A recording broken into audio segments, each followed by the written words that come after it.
Some people think money buys invincibility. They walk into a room like they own the oxygen inside it, expecting everyone else to stop breathing just to make space. But sometimes, unchecked entitlement collides with a brick wall. A quiet man drinking cheap drip coffee with his little girl. A man who spent 12 years doing things that don't exist on any government record. She thought she was putting a nobody in his place when she raised her hand. She had no idea she just woke up a monster. The espresso machine at the corner of the counter hissed. It was a sharp, violent burst of steam that cut through the low hum of indie folk music and morning chatter. David didn't flinch. He just blinked. 6 months back in the civilian world. And the sudden noises were finally starting to register as just that. Machinery, not a pressure valve giving out, not incoming mortar fire, just a barista making an $8 oat milk latte. He took a slow sip of his black coffee. It tasted like burnt dirt, but it was warm. Across the small, wobbly wooden table, his daughter, Maya, was deep in concentration.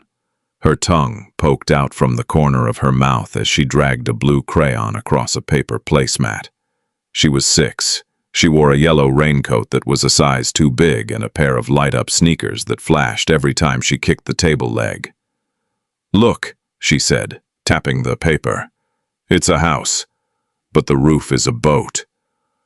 "Practical," David said. His voice was a low rumble, worn down by years of shouting over helicopter rotors, but softened now, rounded off at the edges just for her.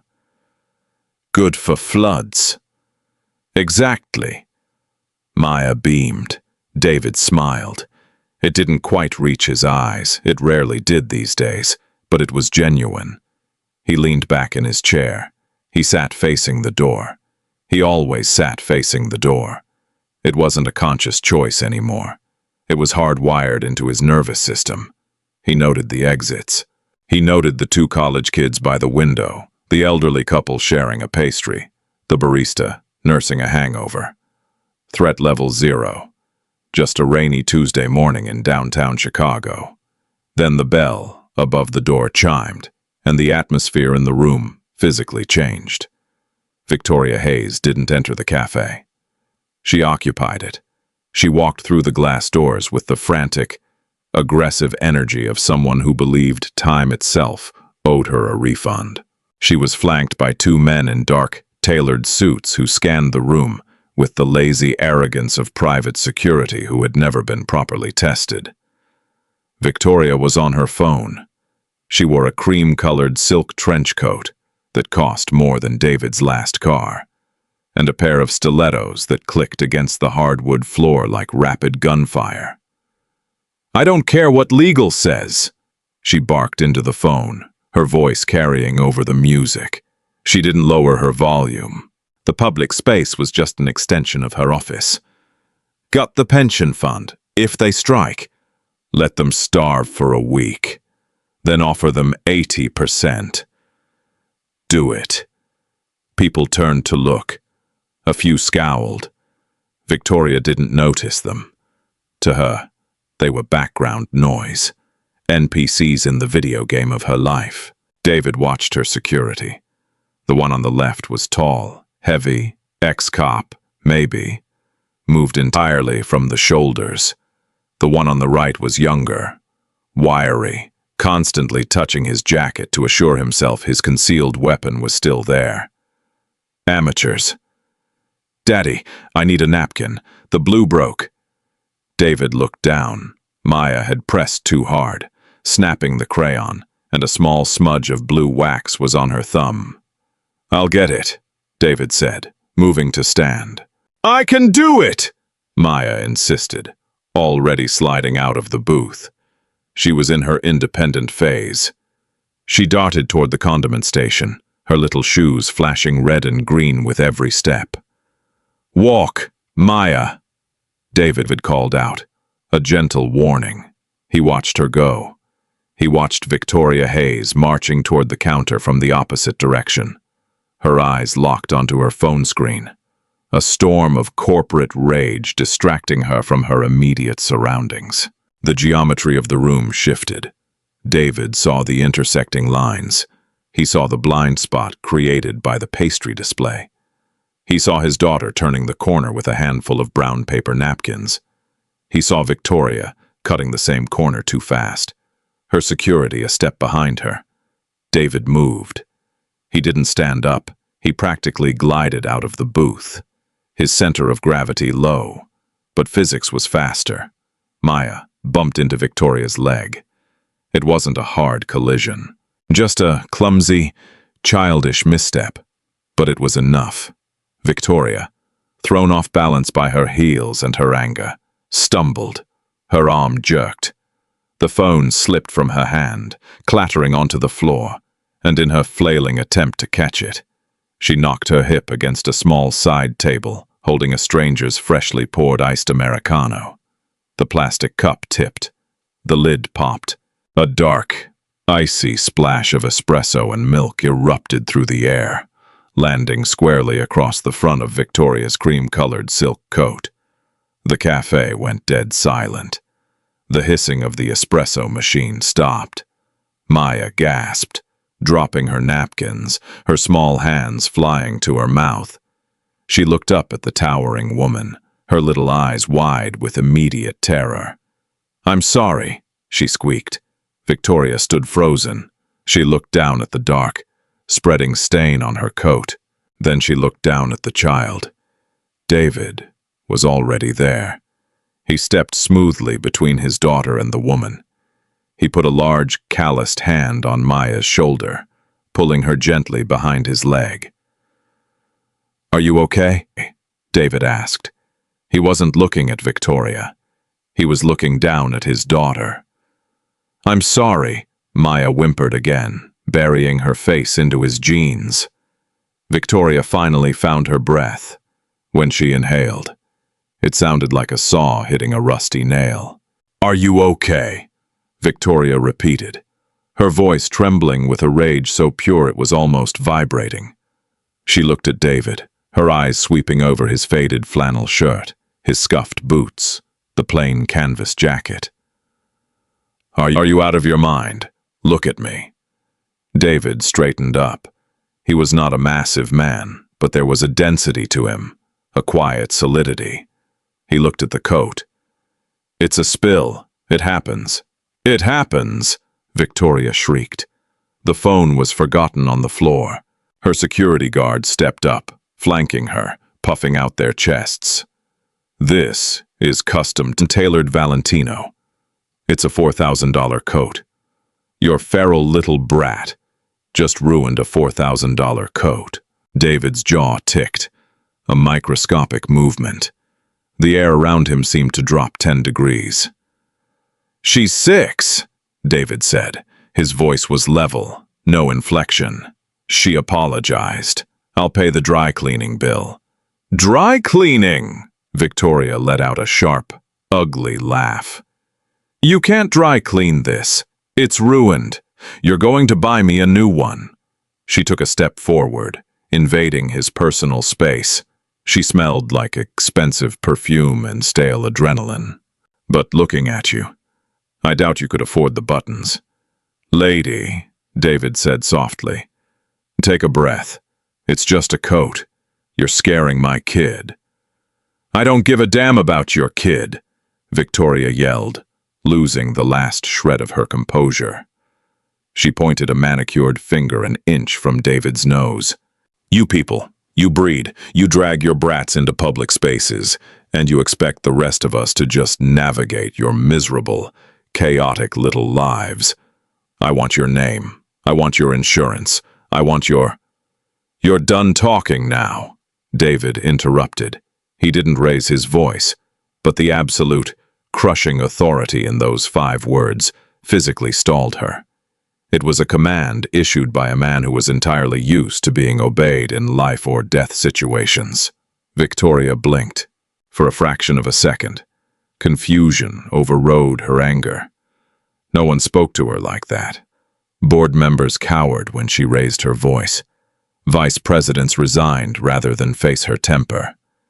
And then, the rage doubled. The sheer indignity of being dismissed by a nobody in a flannel shirt snapped the tether. "Don't you ever tell me," she started, and as she spoke, she drew her hand back. It wasn't a calculated strike. It was a tantrum, a violent, impulsive swing fueled by ego and the absolute certainty that there would be no consequences. Her palm connected with David's left cheek. Crack. The sound echoed in the quiet cafe. It was sharp, loud, a fleshy whip crack that made the barista flinch, and the elderly couple at the window gasp. Behind David's leg, Maya started to cry, a high, thin wail of fear. David's head didn't turn, his neck didn't snap back. He absorbed the blow with an unnatural, terrifying rigidity. The impact barely shifted his jaw. For 2 seconds, nobody moved. The security guards tensed, shifting their weight, waiting for the peasant to swing back so they could justify putting him in the hospital. Victoria stood there, her chest heaving, her hand stinging. She waited for the reaction. She expected yelling. She expected him to hold his face, to threaten a lawsuit, to posture and curse. Instead, David just looked at her. His eyes, previously dull and tired, were suddenly completely, horrifyingly clear. The father holding a coffee cup was gone. The man who stood there now was a hollowed-out weapon. A switch had been flipped deep inside his brain, bypassing social conditioning, bypassing fear, routing directly to the cold, analytical centers of threat assessment. He didn't see a billionaire CEO. He saw a hostel. He didn't see 2 bodyguards. He saw meat, obstacles. David slowly turned his head back to the center. A faint red mark was blossoming on his cheek. "Daddy!" Maya cried, tugging at his jeans. David reached down with his left hand, patting her head without looking away from Victoria. "It's okay. Bug. Close your eyes for a second." Victoria felt a sudden, inexplicable drop in her stomach. The primal part of her brain, the part that predated corporate takeovers and bank accounts, started screaming at her. Run. The man standing in front of her hadn't moved an inch, hadn't raised his fists, but the air pressure around him felt lethal. To compensate for the sudden spike of fear, she leaned into her anger. "That's what happens," she spat, though her voice shook slightly. "When you disrespect your betters," David spoke. The rumble was gone. His voice was flat, mechanical, and quiet. "You hit me.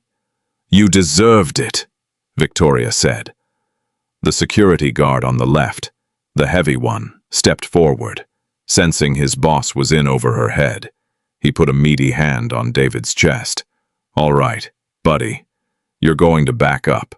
Take your kid and walk away before this gets worse for you." David looked down at the hand on his chest. Then he looked at the guard's face. "Take your hand off me," David said. "Or what, pal?" The guard sneered, shoving David slightly. David didn't resist the shove. He used the momentum, in a movement so fast it blurred in the eyes of the onlookers. David's right hand shot up. He didn't make a fist.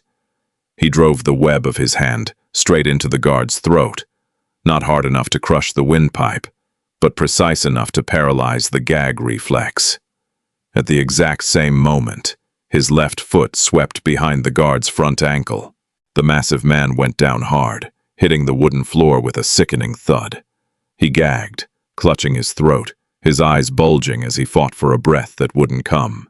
The second guard, the wiry one, panicked. He reached inside his jacket, his hand scrambling for the butt of his pistol. He never made it. David stepped over the gasping man on the floor, closing the distance to the second guard in a fraction of a second. He clamped his left hand down hard over the guard's jacket, trapping the gun and the hand against the man's ribs.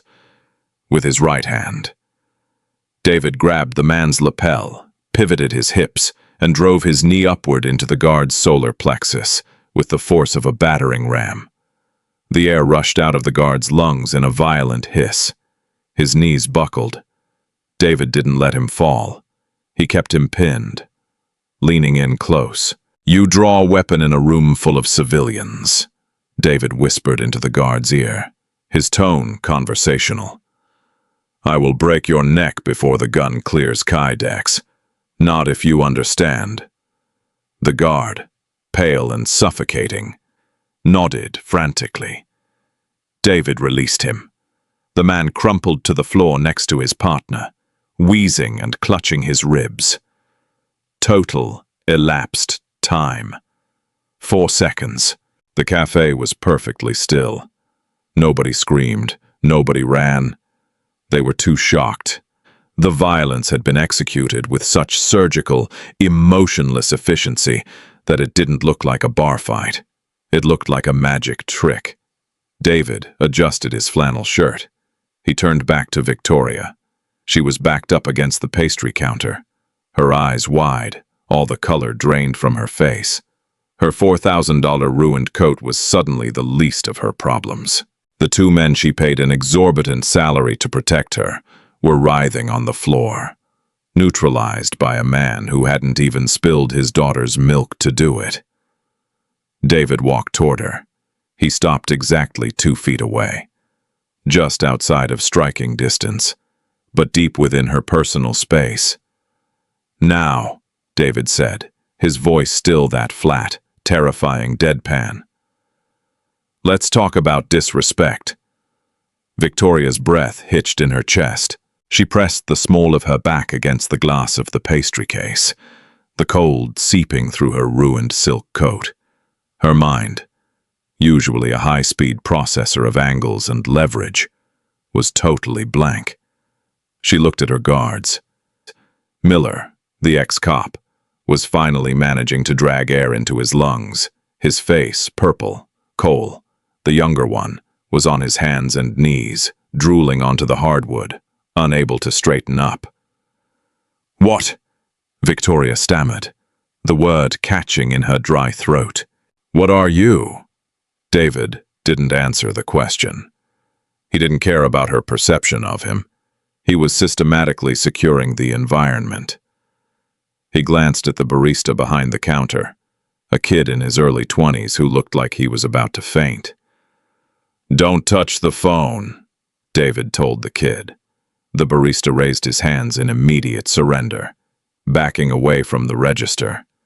David looked back at Victoria. He tilted his head, his eyes scanning her face, tracking her rapid eye movements, her dilated pupils, the shallow rise and fall of her chest. "You're in tachycardia," David observed. "Heart rate's pushing 140. Adrenaline dump. You're waiting for me to hit you." Victoria tried to speak, but her corporate vocabulary had failed her entirely. "I don't hit women," David said quietly. "And I don't hit people who aren't threats." He gestured loosely to the men on the floor. What these 2 were threats. Poorly trained, heavily armed liabilities. You, on the other hand, are just a bully with a checkbook. He crouched down, retrieving Victoria's fallen smartphone from the floor. The screen was cracked. He stood back up and held it out to her. She hesitated, her hand shaking as she reached for it. She expected him to pull it away, to mock her. He didn't. He just let her take it. "You slap a stranger in public," David said, his voice dropping so low only she could hear it. "You assume your money provides a force field. It doesn't. You rely on men like these to do your violence for you." He looked down at Cole, who was finally trying to sit up.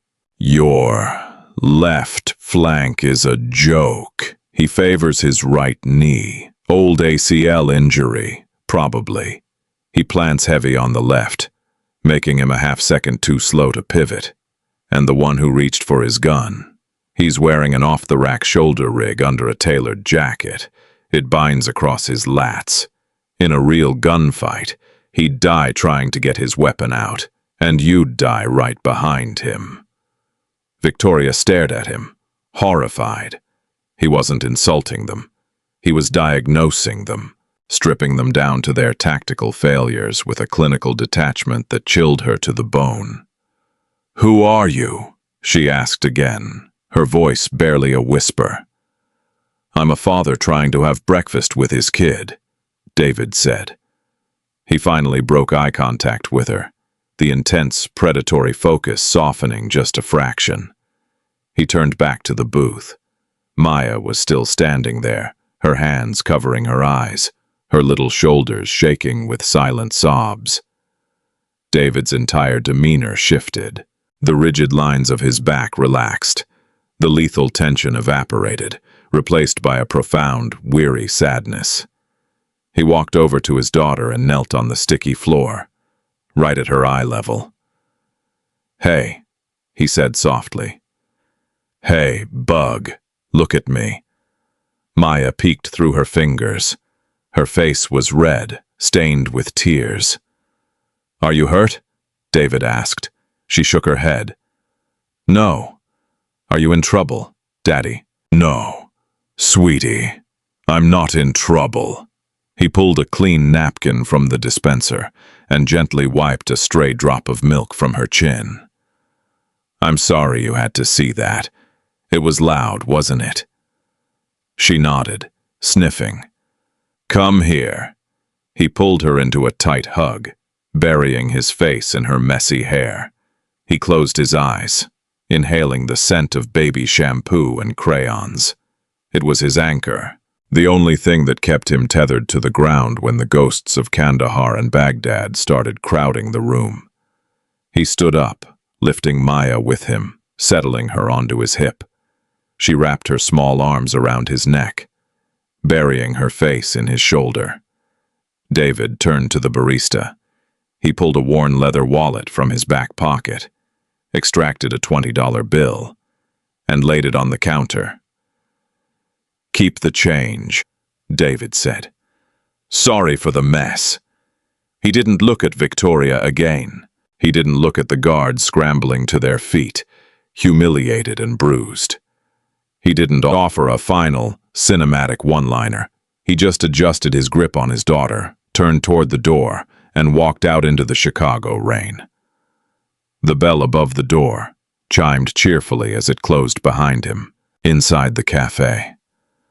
The silence stretched. Victoria Hayes stood by the pastry case, the cracked phone in her hand, the stain on her coat cooling against her skin. She was the CEO of a multi-billion-dollar logistics firm. She commanded thousands of employees. She had senators in her contacts list. But as she watched the man in the flannel shirt disappear down the gray street, carrying his daughter, she had never felt smaller or more completely powerless in her entire life. And deep down, beneath the shock and the lingering fear, a tiny, unfamiliar spark ignited in her chest. It wasn't anger. It was obsession. She needed to know exactly whose path she had just crossed. The rain had picked up by the time David reached his truck. It was an old Ford. The paint faded to a chalky blue, the floorboards dusted with dried mud and crushed Cheerios. He opened the rear door and lifted Maya into her car seat. She was quiet now. The tears dried up, leaving pale tracks through the faint dusting of crayon wax on her cheeks. She didn't look at him as he buckled the heavy plastic clips over her chest. She just stared blankly at the back of the passenger seat. "Comfortable?" David asked. Maya gave a tiny nod. David closed the door. He stood in the rain for a moment, letting the cold water soak through his canvas jacket, letting it mat his hair against his forehead. He needed the temperature drop. His core was burning. He walked around to the driver's side, climbed in, and shut the door, sealing them in the quiet, damp cab. He didn't put the key in the ignition. He just sat there, his hands resting on the steering wheel. 10 seconds passed. Then the shaking started. It always happened like this. The violence itself was cold, clinical, and perfectly controlled. His heart rate never spiked during an engagement, but afterward, when the primitive parts of his brain finally registered that the threat was gone. The chemical bill came due. His hands trembled violently against the worn leather of the wheel. The muscles in his thighs twitched. His breathing, previously slow and measured, turned shallow and ragged. He squeezed his eyes shut, gripping the steering wheel so hard the knuckles turned white, fighting the sudden, overwhelming urge to vomit. He wasn't shaking because he was afraid of the two men in the cafe. He was shaking because of how incredibly easy it would have been to kill them. The switch in his head had flipped, and for 4 seconds, he was back in a lightless compound in the Korangal Valley. He was back in the suffocating heat of a breached door in Fallujah. He had felt the familiar, terrifying comfort of absolute lethality. He had spent 6 months trying to bury that version of himself under bedtime stories, pancake breakfasts, and grocery lists. And a loud woman in an expensive coat had dug him right back up. "Daddy?" The small voice came from the back seat. David forced his eyes open. He took a slow, deep breath, holding it in his lungs for a count of 4, then exhaling for a count of 6. Tactical breathing, a parlor trick to fool the central nervous system. He let go of the steering wheel and rubbed his face, wiping away the rain and the lingering ghost of the slap. He adjusted the rearview mirror so he could see her. She was clutching a ragged stuffed rabbit. "Yeah, Bug," he said. His voice was steady. It cost him a massive amount of physical energy to make it sound that way. "Why was that lady so mad at you?" Maya asked. Her brow was furrowed in genuine confusion. "You didn't bump her." "I did." David turned the key. The ancient engine choked, sputtered, and roared to life, the heater immediately kicking out the smell of warm dust. "She wasn't mad at me, Maya. She wasn't really mad at you, either." David put the truck in drive and pulled away from the curb. Some people just carry a lot of anger around in their pockets. And when they bump into someone, it spills out, like your milk. Maya thought about this. "She had a nice coat." "She did," David agreed, watching the windshield wipers slap back and forth. "Were those men going to hurt you?" David paused. He hated lying to her. He had sworn, after her mother passed and he finally walked away from the teams, that he would build a life for her constructed entirely of truth. But the truth of what had just happened in that cafe was too heavy for a 6-year-old to carry. "No," David said softly. "They just forgot their manners. I had to remind them." Maya seemed to accept this. The rhythm of the road and the warmth of the cab worked their heavy magic on her. By the time they reached the bridge, her eyes were drooping. David drove toward the industrial district on the city's edge. He rented a small warehouse space there, a cavernous room of cinder block and corrugated steel. It was where he spent his days restoring antique wooden boats. It was quiet, solitary work. It required patience, precision, and an eye for the grain of things that had been damaged by time and water. It was the only kind of therapy he could stomach. He parked the truck inside the loading bay and carried a sleeping Maya to the small makeshift office in the corner. He laid her gently on a battered leather sofa, draping a heavy wool blanket over her. He stood there for a long time, watching her chest rise and fall. He looked at her tiny hands, completely relaxed in sleep. He looked down at his own hands. They had finally stopped shaking, but the knuckles on his right hand were bruised, a dark purple shadow forming beneath the skin. He walked out into the main shop floor, picked up a heavy wooden mallet from his workbench, and stared at the unfinished hull of a 1950s Chris Craft runabout. The silence of the warehouse pressed in on him. He had lost his temper. He had let the monster out of the cage, even for just a few seconds. in front of his daughter. David swung the mallet backward and drove it into the heavy steel frame of his workbench with a deafening crack. The impact shattered the wooden handle, sending splinters flying across the concrete floor. He dropped the broken heavy end.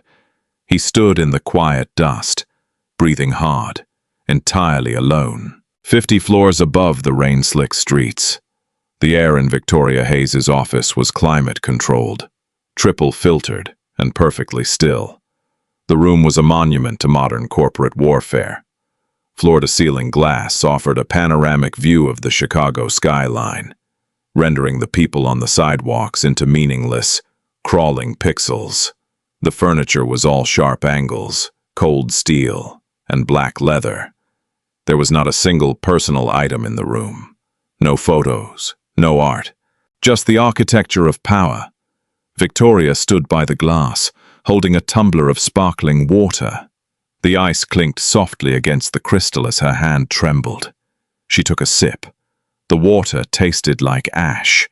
Her $4,000 Valentino trench coat was stuffed unceremoniously into a sleek, stainless steel trash can near the door.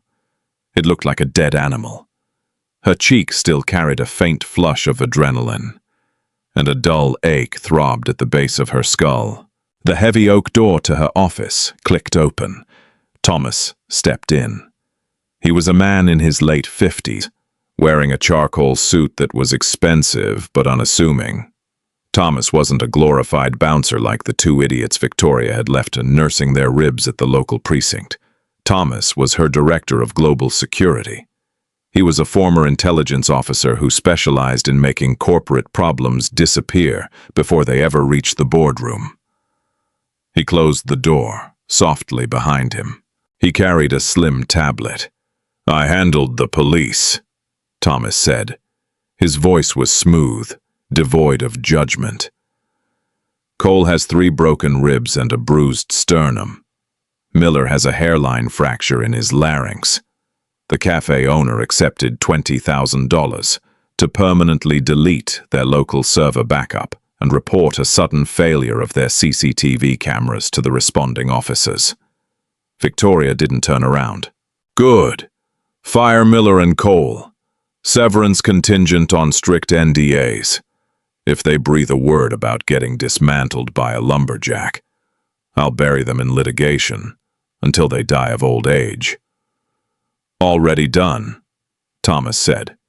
He stepped closer to her desk, placing the tablet down on the pristine glass surface. "But we have a problem regarding the lumberjack, as you called him." Victoria finally turned away from the window. She set her glass down. "A problem? Did he go to the press?" "No," Thomas said. He tapped the tablet screen.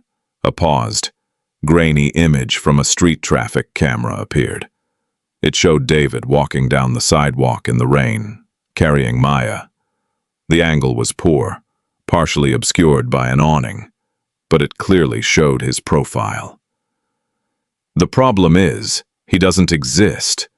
Victoria frowned. She walked over to the desk, her heels sinking silently into the plush carpet. "Everyone exists, Thomas. You just haven't looked hard enough. I ran his face through every commercial and federal database I have access to," Thomas explained, his tone deadly serious. "DMV records, passport control, criminal databases, social media algorithms. Nothing. It came back as a 0 match." "How is that possible? He was drinking coffee in a public place. He drives a truck. He has a kid." Victoria gestured sharply at the screen. "Look at him. He's not a ghost." "He is in the system," Thomas corrected quietly. "But there's a digital firewall around him. When I bypassed the standard facial recognition sweeps and pushed the image through a back-channel DoD algorithm I still have a login for, I triggered an alert." Victoria stopped moving. "An alert? Within 30 seconds of initiating the search." "I got a hard bounce," Thomas said. My access was revoked, the search parameters were wiped, and a level 5 restriction code flashed on my terminal. It was a JSOC designation. Victoria stared at him. "Translate that for me." "Joint Special Operations Command," Thomas said. He looked at the paused image of the man in the flannel shirt. "Ms. Hayes, whoever this man is, his identity, his history, and his current whereabouts are actively protected by the highest echelons of the United States military. His file is completely redacted. You don't get that kind of digital armor for doing a few tours in the infantry. You get that when you spent a decade doing things the government will never, ever admit happened." Victoria looked down at the tablet, the image of David, the broad shoulders, the completely relaxed way he carried the child. She closed her eyes, and suddenly she was back in the cafe. She smelled the spilled milk. She felt the impact of her palm against his cheek. She remembered the sheer, terrifying density of him, how striking him felt like striking a concrete pillar. And then she remembered his eyes, the way they had emptied out, the way he had looked at her two armed guards not as threats, but as a minor, mechanical puzzle to be disassembled. "I don't hit people who aren't threats." He hadn't considered her a threat. She was a billionaire who could ruin lives with a phone call, and to him, she was just an annoying noise in the room. The realization didn't anger her this time. It sent a cold, electric shiver of absolute fascination down her spine. She had spent her entire adult life surrounded by men who postured, men who bought power, men who hid behind wealth and lawyers. She had never, in 34 years, stood 2 feet away from a man who possessed actual, visceral power, the kind of power that didn't care about her bank account. "I tracked the plates on his truck." Thomas interrupted her thoughts.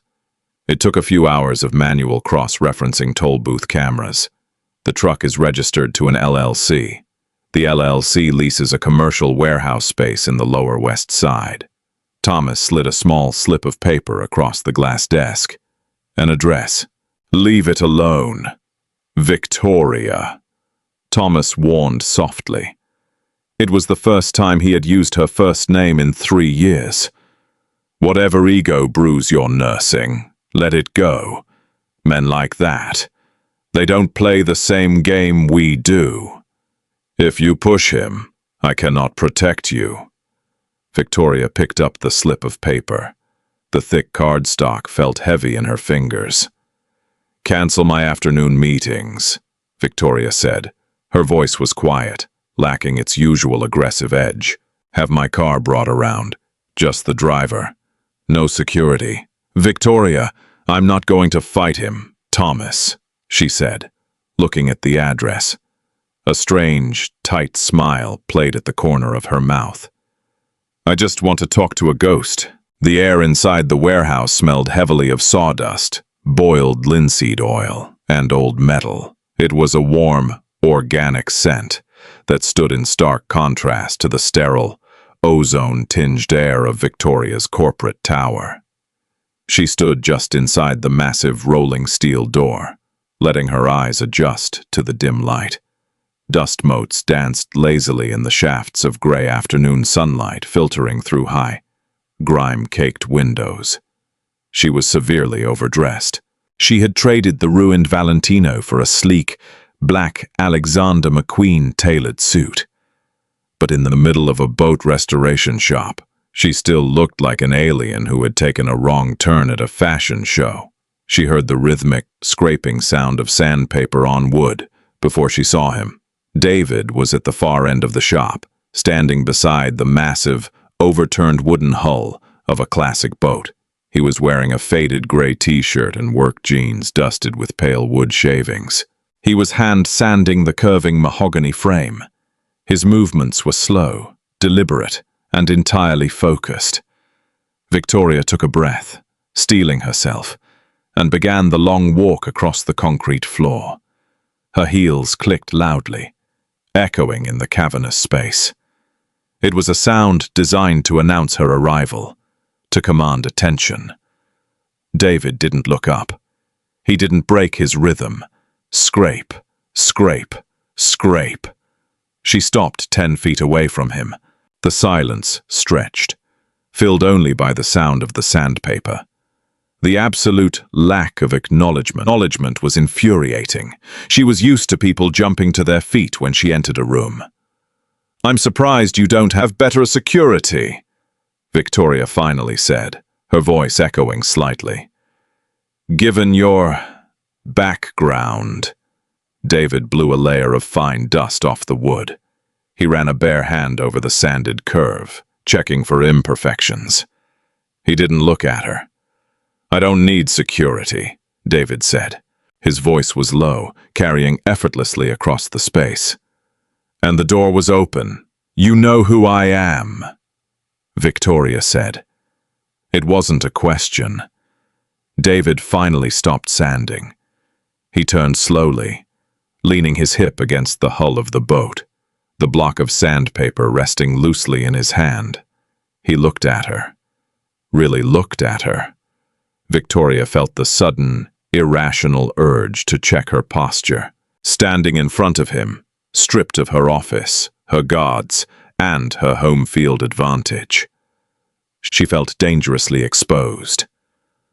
"Victoria Hayes," David recited flatly. "CEO of Vanguard Logistics. You took over the company from your father 4 years ago, aggressively expanded into automated freight, gutted 3 unions, and you're currently under investigation by the SEC for aggressive short-selling practices. Though nothing will stick, because your lawyers are better than the government's." Victoria blinked, stunned. "How do you know all that?" "I read the Wall Street Journal," David said dryly. "And I know how to use Google. It doesn't require a security clearance." He tossed the sanding block onto a nearby workbench and picked up a clean rag, wiping the dust from his hands. "Why are you here, Ms. Hayes?" David asked. "You want to drop a lawsuit on me for damaging your private army. I think we both know that police report wouldn't hold up." "I fired them," Victoria said. She took a step closer, crossing her arms over her chest defensively. "They were incompetent." "They were dead men walking," David corrected her softly. "You put 2 armed amateurs in a confined space with civilians and let them escalate a situation over spilled coffee. You're lucky nobody died." The blunt reality of his words hit her like a physical weight. The arrogance she had brought with her began to fracture. She started, her voice wavering for a fraction of a second. She cleared her throat, recovering her corporate armor. "I came to offer compensation." David stared at her. A slow, dark amusement flickered in his eyes. "Compensation?" "For the incident this morning," Victoria said, lifting her chin. She reached into her tailored jacket and pulled out a slim, black leather checkbook. "I am willing to offer you a substantial sum, a settlement. In exchange, you sign a standard non-disclosure agreement regarding what happened in the cafe. No press, no viral videos." David didn't move to take the checkbook. He just looked at it, then looked back at her face. The silence this time was heavier, suffocating. "You're terrified," David observed quietly. "I am not." "You tracked me down," David interrupted, his voice dropping in volume, forcing her to lean in to hear him. "You bypassed police channels. You likely had your security apparatus dig into my background, and they hit a brick wall. And that terrified you. Because you realize you picked a fight with something your money can't categorize." Victoria's hand, holding the checkbook, slowly lowered to her side. Her throat felt incredibly dry.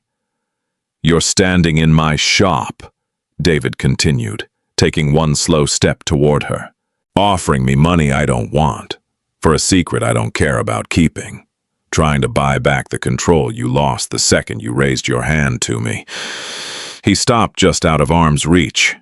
He smelled like sawdust and honest sweat. "Put your checkbook away, Victoria," David said. His tone wasn't angry. It was something far worse. It was pitying. "You have nothing I want. Now, my daughter is sleeping in the back office, and I have a hull to finish. Show yourself out." He turned his back on her, picked up the sanding block, and returned to the wood. Scrape, scrape, scrape. Victoria stood frozen. She had been dismissed. Completely, utterly dismissed. Not with a shout, not with a threat, but with an absolute, crushing indifference that made her billions feel entirely worthless. She turned and walked slowly back toward the rolling steel door. But as she stepped out into the damp Chicago afternoon, she didn't feel the closure she came for. She felt the hook sink deeper. 72 hours later, the illusion of Victoria's safety shattered entirely. It didn't happen in a boardroom. It happened in the underground parking garage of her high-rise condominium. The corporate espionage she was accustomed to involved offshore accounts, smear campaigns, and wire fraud. It was clean. It was fought with paper and digital signatures. She was fundamentally unprepared for the raw, kinetic brutality of a hostile takeover, orchestrated by a cartel-backed logistics syndicate. She had refused to sell Vanguard's southern shipping routes to a shell corporation overseen by a board member named Richard. Richard was a man who smiled too much and sweated too little. Victoria thought she had outmaneuvered him with lawyers. Richard, it turned out, preferred crowbars. Her new security detail, 2 highly recommended private military contractors, were neutralized before Victoria even realized the ambient temperature in the garage had dropped. She was stepping out of the elevator. The first contractor took a suppressed round to the thigh and collapsed, screaming into the concrete.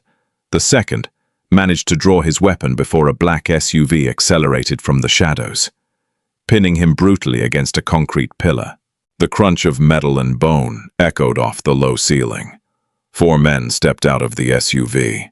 They didn't wear masks. They wore cheap suits and carried short-barreled rifles. They moved with the lazy confidence of men who knew the local police were at least 10 minutes away, and who only needed 2. Victoria ran. She didn't think. She just bolted. She abandoned her briefcase, kicked off her heel, and sprinted on bare feet across the cold, oil-slicked concrete toward the emergency stairwell. A bullet shattered the reinforced glass of the fire door an inch from her face, spraying her with sharp, glittering pebbles. She threw her weight against the push bar, stumbled into the stairwell, and slammed the heavy steel door behind her. She heard their heavy boots echoing on the pavement. Her phone was dead. Her security was bleeding out. She had billions of dollars in liquid assets, and in that dark, echoing stairwell, it couldn't buy her a single second of oxygen. She didn't run up to her penthouse. That was a trap.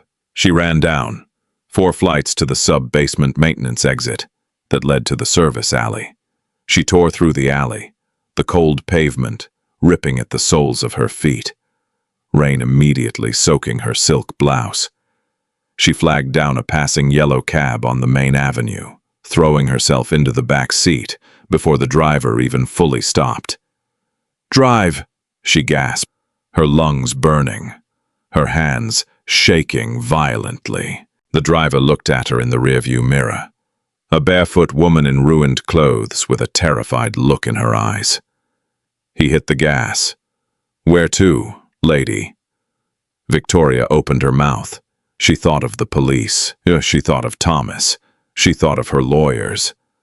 And then, a strange, crystalline clarity washed over her panic. None of those men could stop the people who had just stepped out of that SUV. They operated on a frequency of violence she had no countermeasure for. She only knew one person who did. "Lower West Side," Victoria said, her voice trembling. She rattled off the address of the warehouse. It was past 9 o'clock when the cab pulled away. leaving her standing in the rain outside the corrugated steel building. The heavy bay door was shut, but a warm, yellow light spilled from the frosted glass of the side entrance. She didn't knock. She turned the handle. It was unlocked. David was at the kitchen counter of his makeshift apartment built into the warehouse loft. He was wearing gray sweatpants and a plain white t-shirt. He was carefully chopping carrots.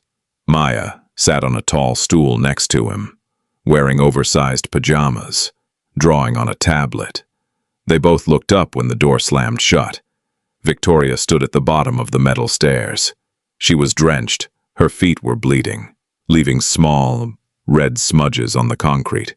Her hair was plastered to her face, and she was shivering so hard her teeth clicked. Maya's eyes went wide. "Daddy! It's the spilling lady!" David set the knife down. He didn't look surprised. He didn't look angry. He looked at the blood on her feet, the wild panic in her eyes, and the way her hands were desperately clutching her own arms. He assessed her in less than a second, reading the telemetry of her trauma. He picked up a clean dish towel, walked slowly down the metal stairs, and stopped in front of her. "Who is coming for you?" David asked. No greeting, no gloating, just the immediate, tactical priority. "I don't know," Victoria sobbed, the adrenaline finally breaking, leaving her hollow and entirely vulnerable. The corporate titan was gone. She was just a terrified human being. "They shot my guards. They had rifles. I didn't know where else to go. I'm sorry. I'm so sorry I brought them here." David didn't offer a platitude. He didn't tell her it was going to be okay. He draped the towel over her shaking shoulders.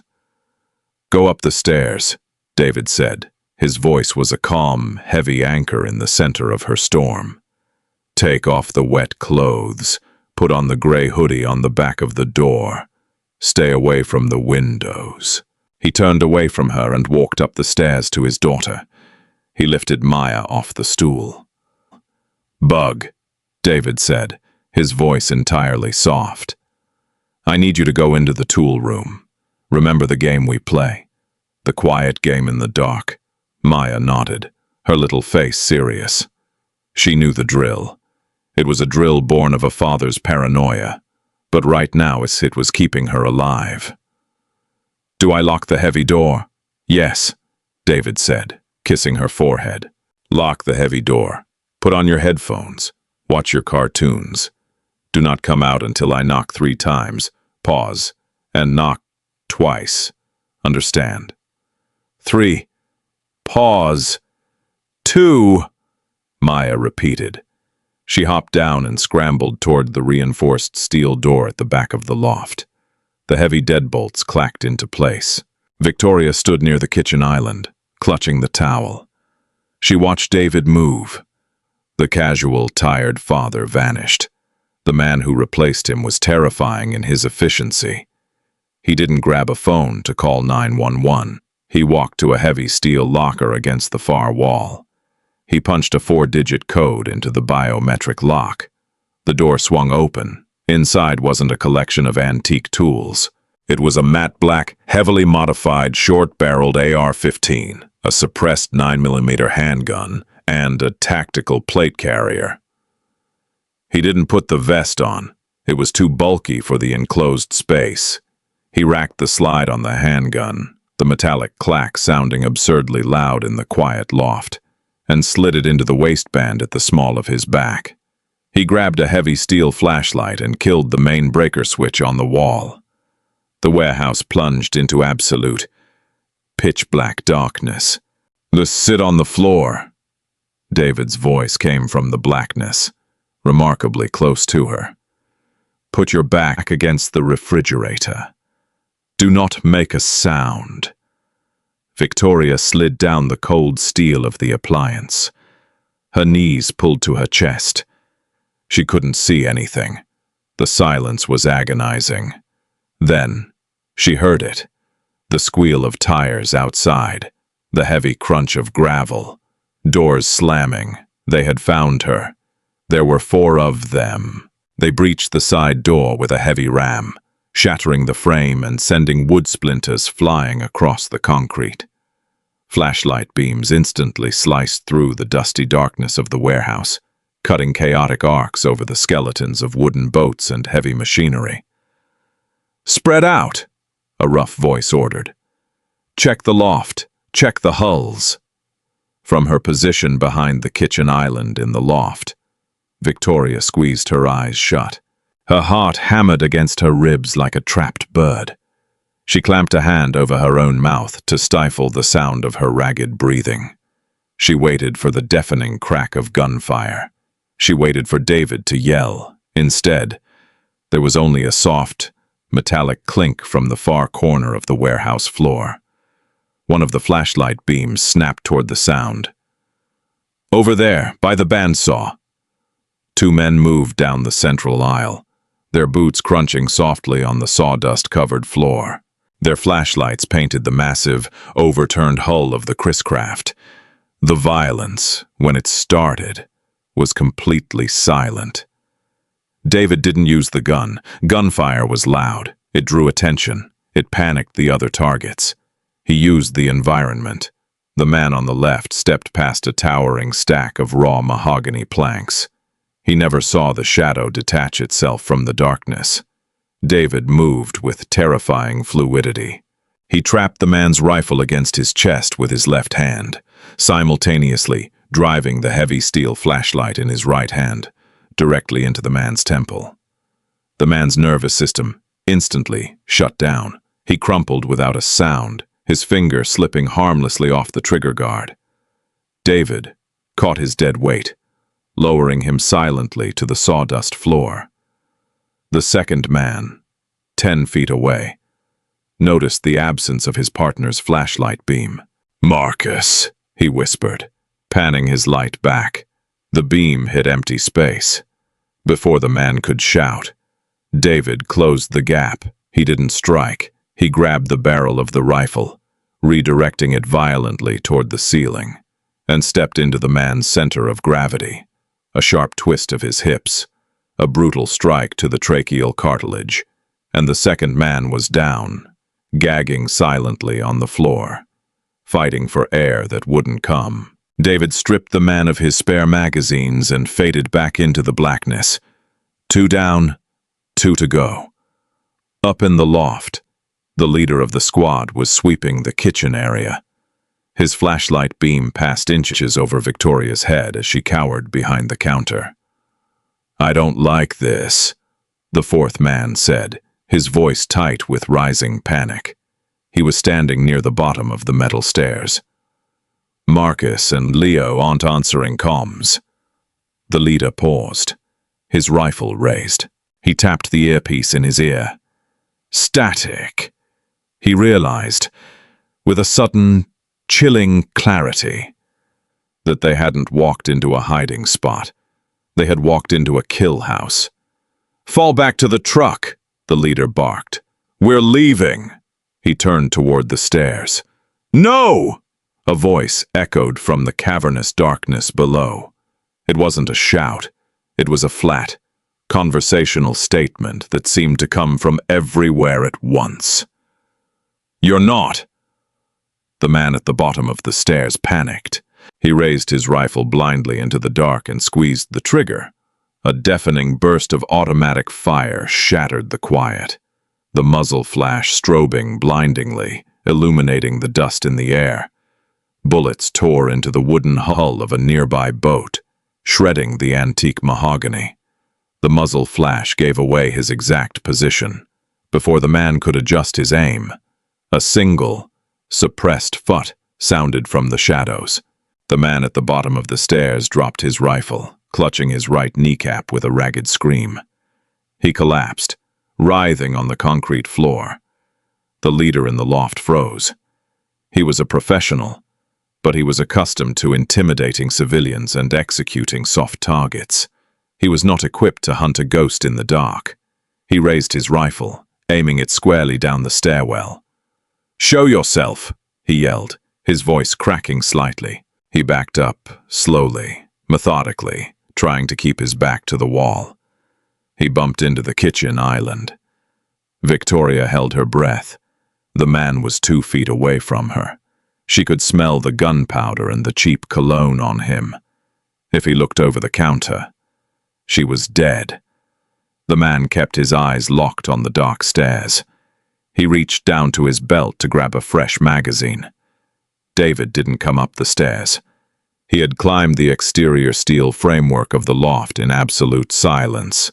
He dropped from the overhead rafters, landing directly behind the leader, with no more sound than a heavy sack of flour hitting the floor. The leader felt the shift in air pressure. He started to turn, bringing the rifle around. David's left forearm wrapped around the man's throat, locking under his chin in a flawless, rear-naked choke. His right hand clamped onto the back of the man's head, driving it forward. Locking the pressure, the man thrashed violently, kicking his heavy boots against the kitchen cabinets, trying to bring the rifle up. David didn't flinch. He just tightened the vise. He maintained perfect clinical leverage, cutting off the blood flow to the man's brain. 10 seconds later, the thrashing slowed. 15 seconds later, the man went completely limp. David held him for another 5 seconds to ensure unconsciousness, then let the heavy body slide to the floor. The warehouse was quiet again, save for the distant, muffled groans of the man with the shattered knee downstairs. David reached up and flipped the breaker switch. The harsh, fluorescent shop lights buzzed to life, flooding the space with brutal clarity. Victoria slowly raised her head over the counter. Her eyes were wide, taking in the carnage. The leader lay unconscious at her feet. Downstairs, she could see one man bleeding on the floor, and another 2 piled like discarded laundry near the heavy machinery. David stood in the center of the loft. He wasn't breathing heavily. His white t-shirt was clean, save for a single smudge of grease on his shoulder. He unloaded the leader's rifle with mechanical precision, dropped the magazine, and cleared the chamber. He looked at Victoria. "You can get up now," David said quietly. Victoria stood. Her legs felt like water. She looked at the bodies, then looked at the man who had systematically dismantled them in less than 3 minutes without raising his heart rate. She remembered slapping him in the cafe. The memory made her physically nauseous.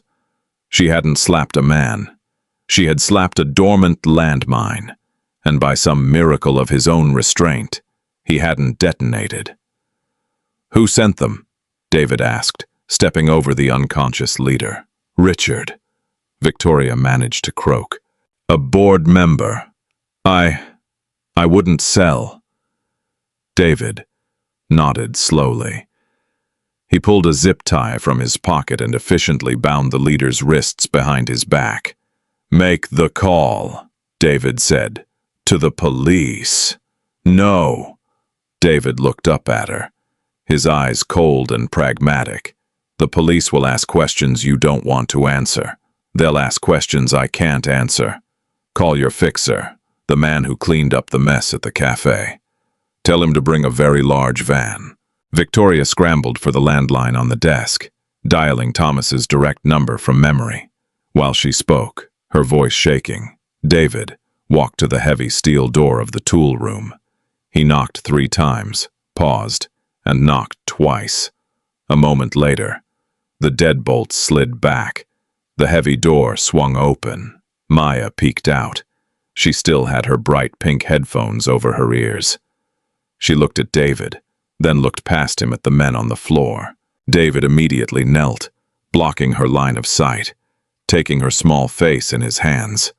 "Hey, Bug," he said, his voice entirely transformed again, soft and warm. "Everything is fine. Just some messy people made a mess downstairs. We're going to stay in the room a little longer until a man comes to clean it up, okay?" Maya nodded, accepting this reality with the unsettling resilience of a child raised by a warrior. She hugged him tight. You smell like gunpowder, Daddy. I know, sweetie. I'm sorry. He kissed her cheek and gently closed the steel door again, locking it from the outside. He stood up and leaned against the doorframe, watching Victoria hang up the phone. The adrenaline was leaving his system, and the heavy, crushing exhaustion of the violence was settling into his bones. "He's coming," Victoria said quietly. She pulled the gray towel tighter around her shoulders. She looked at David, truly seeing him for the first time. Not as a peasant, not as a puzzle, but as a man bearing an unimaginable weight. "Thank you. You saved my life. You put your daughter in danger for me." "I didn't do it for you," David said softly. "I did it because they brought guns into my house. There's a difference." Thomas arrived 20 minutes later with a black cargo van and 3 men who moved with the same quiet efficiency as David. They didn't ask questions. They dragged the unconscious men down the stairs, loaded the wounded one into the back, and began scrubbing the blood off the concrete with industrial bleach. Victoria sat on the battered leather sofa in David's office. She wore the oversized gray hoodie. Her bare feet were bandaged with gauze David had procured from a first aid kit. Thomas stood in the doorway, observing the cleanup. He looked at David, who was sitting on the edge of his desk, drinking a glass of tap water. "Richard won't stop," Victoria said quietly, staring at the floor. The reality of her corporate life felt incredibly small compared to the violence she had just witnessed. "He'll hire more. He has cartel backing. He'll keep coming until Vanguard is his, or I'm dead." Thomas adjusted his cuffs. "Ms. Hayes is correct. This was a kinetic escalation. We are out of our depth." He looked at David. "And I ran your profile again. I dug deeper. I know you were JSOC. I know you operated entirely off the books for a decade. We need a contractor." "I build boats," David said flatly, setting his glass down. "I don't do contract work. I don't do security. I have a kid. I have unlimited resources," Victoria said, finally looking up. The arrogance was entirely gone, replaced by a desperate, grounded sincerity. "I can't buy your skills. I know that now. But I can buy your peace. You want to restore boats in silence. I will buy this entire city block and make it a private compound. I will put a trust fund in Maya's name that will guarantee her future for 3 generations. I will give you complete, absolute autonomy. But I need you to break Richard's operation. I need you to do what Thomas can't." David looked at her. He saw the shift in her. The billionaire bully who had slapped him over a spilled coffee was dead. The woman sitting on his couch was someone who had finally touched the sharp edge of the world and realized how easily she could bleed. "You don't want a bodyguard," David said quietly. "You want an assassin." "I want to survive," Victoria replied, her voice steady. "And I want the people who brought guns into your daughter's home to face the consequences of their actions. Total, absolute accountability." David looked at the steel door of the tool room. He thought about the men in the SUV. He thought about how easily a stray bullet could have pierced that steel door. He had tried to walk away from the war, but the war had simply followed him home. If he didn't end this, they would come back, and next time, they might not miss. He stood up. "Thomas," David said, his voice dropping into that cold, analytical register. "I need architectural schematics of Richard's primary residence, his corporate offices, and real-time tracking on his personal vehicles. I need full access to Vanguard's logistical tracking network to isolate the cartel's shipping routes." Thomas gave a single, crisp nod. "You'll have it in an hour." "I don't work for you," David said, turning back to Victoria. The air in the room felt suddenly heavy. "I don't take orders. I take the target. I dismantle the network. And when the threat is neutralized, we are done. You never contact me again. Understand? Victoria stood up slowly. She walked over to him, wincing slightly as she put weight on her bandaged feet. She didn't offer her hand to shake. She knew better now. She simply looked him in the eye, offering absolute respect. Understood, she said. 3 weeks later, the business world was rocked by a series of inexplicable, catastrophic failures within a major logistics syndicate. Supply chains were severed, offshore accounts were permanently frozen by untraceable cyber intrusions, and Richard, the smiling board member, resigned abruptly after a midnight visit to his heavily fortified compound.